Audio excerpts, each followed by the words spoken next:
சகோதரிகளுக்கும் மற்றும் மாணவ மாணவியருக்கும் மகையாசிரியர்களுக்கும் அடிப்படை செயலர்களுக்கும் இங்கு வரையிடமிருக்கும் அனைவருக்கும் எனது அன்பு வணக்கத்தை தெரிவித்துக் கொள்கின்றேன். நமது அழைப்பை ஏற்று தனது நேரத்தை ஒதுக்கி இங்கு வந்திருக்கும் அடிப்படை கிறிஸ்தவர் அடியாளர்களை வருக வருக என வரவேற்பதில் மகிழ்ச்சி அடைகின்றேன். அழைப்பை ஏற்று வருகை வந்திருக்கும் சகோதரிகள் அவர்களையும் வருக வருக என வரவேற்பதில் மகிழ்ச்சி அடைகின்றோம். அடுத்து மரக்கல்வி மாணவர்களை வரவேற்பதில் மகிழ்ச்சி அடைகின்றேன். மற்றும் இங்கு வந்திருக்கும் அனைவரும் அடிப்படை செயலர் பொருளர் அவர்களையும் வரவேற்பதில் மகிழ்ச்சி அடைகின்றேன். அடுத்து இங்கு வந்திருக்கும் அனைத்து பெற்றோர்களையும் மாணவ பெரியோர்களையும் பழைய மாணவர்களையும் வரவேற்பதில் மகிழ்ச்சி அடைகின்றேன். நன்றி. ஜாஃபர் ஆலயம் இந்த ஆலயங்களை சேர்ந்த பிள்ளைகள் மரக்கல்வி பிள்ளைகளாக இங்கே கல்வி பயிற்றுக் கொண்டிருக்கிறார்கள். என்னுடைய நாட்டினுடைய சூழ்நிலை காரணமாகவும் இந்த நோயினுடைய தாக்கம் காரணமாகவும் பெரிய அளவில் நாங்கள் இந்த விழாவை நிகழ்த்த முடியாமை நாங்கள் அறிந்தது. இருந்தாலும் இந்த பிள்ளைகளை மகிழ்ச்சிப்படுத்துவதற்காகவும் ஒவ்வொரு ஆண்டும் இந்த பிள்ளைகள் தங்களுடைய ஆளுமையை வளர்த்தி விருத்தி செய்வதற்காகவும் இந்த அருமையான சந்தர்ப்பமாக அமைந்திருக்கிறது. எனவே நாங்களும் இணைந்து இந்த பிள்ளைகளோடு மகிழ்ச்சியாக இருப்பது மிகவும் முக்கியமானது.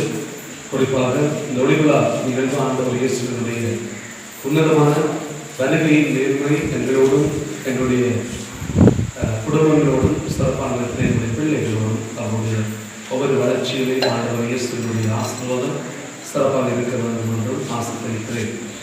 இன்னும் அதிகமாக இந்த பிள்ளைகள் தற்போது உங்களுக்கு தெரியும், இந்த நாட்களிலே பாடசாலைக்கு செல்வது மிகவும் குறைவு, கல்வி செயற்பாடுகள் மிகவும் ஸ்தம்பித்த நிலையில் இருக்கின்றன. இப்படிப்பட்ட சூழ்நிலையிலே பிள்ளைகள் தங்களுடைய கல்வியை அதிகமாக பெற்றுக்கொள்ள வேண்டும் என்றும், வீடுகளில் இருக்கிற பிள்ளைகளாக இருந்தாலும் சரி, ஆலயத்தை அண்டிய பிள்ளைகளாக இருந்தாலும் சரி, அவர்கள் சிறப்பான ஒழுக்கத்தோடு வாழ வேண்டும் என்றும் நாங்கள் ஆசிக்கிறோம்.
ஏனோ தானோ என்று நமது வாழ்வில் கொண்டாடுகின்றோமா, அல்லது இயேசு கிறிஸ்து விட்டு சென்ற அந்த ஏழ்மை தாழ்மை என்ற புண்ணியங்களை நமது வாழ்வில் கடைபிடிக்கின்றோமா என நாம் சிந்தித்து பார்க்க வேண்டியவர்களாக உள்ளோம்.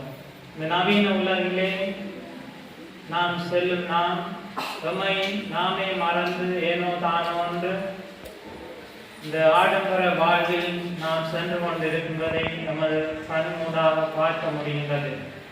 எனவே அந்த கிறிஸ்து பாலன் இயேசு இன்றைக்கு மட்டுமல்ல, இன்றைக்கு 2000 வருடங்களுக்கு முன்னர் அந்த இஸ்ரேல் மக்களுக்கு தனது பிறப்பின் மூலம் விடிவை கொடுத்தவர் எமக்கும் என்று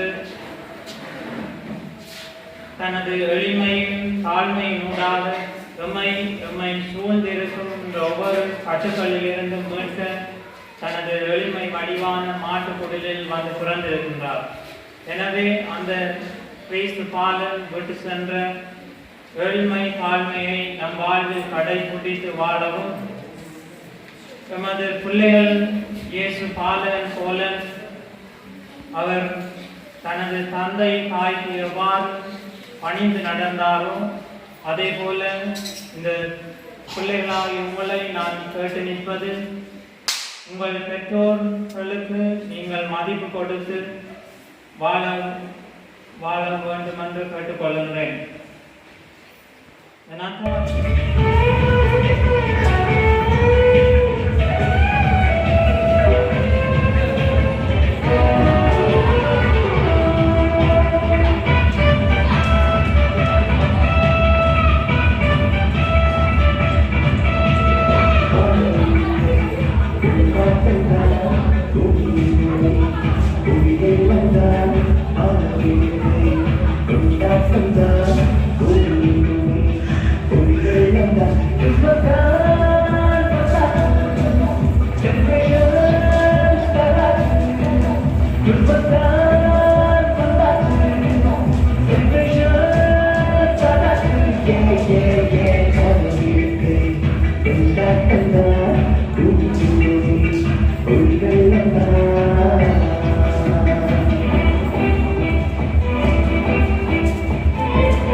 அவர்கள் படித்த பாடங்களை நீங்களும் திரும்ப திரும்ப குடும்ப சேமாலை மூலமும் இன்னும் அவர்களுக்கு வேதாகம சொற்களை பாதிப்பதன் மூலமும் வேதாகம வார்த்தைகளை பாதிப்பதன் மூலமும் அவைகளை நீங்கள் கல்வியில் முன்னேற்றலாம்.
சிறப்பாக இந்த மறைக்கல்விக்கு ஊக்கம் உற்சாகம் கொடுத்து வருகை தந்து எங்களை அனைத்து பிள்ளைகளையும் ஊக்குவித்து அனைவருக்கும் பரிசுகள் வழங்கி இப்படிப்பட்ட ஒரு சிறப்பான விழாவை அமைக்க உதவி செய்த தந்தை அவர்களுக்கு நன்றிகளை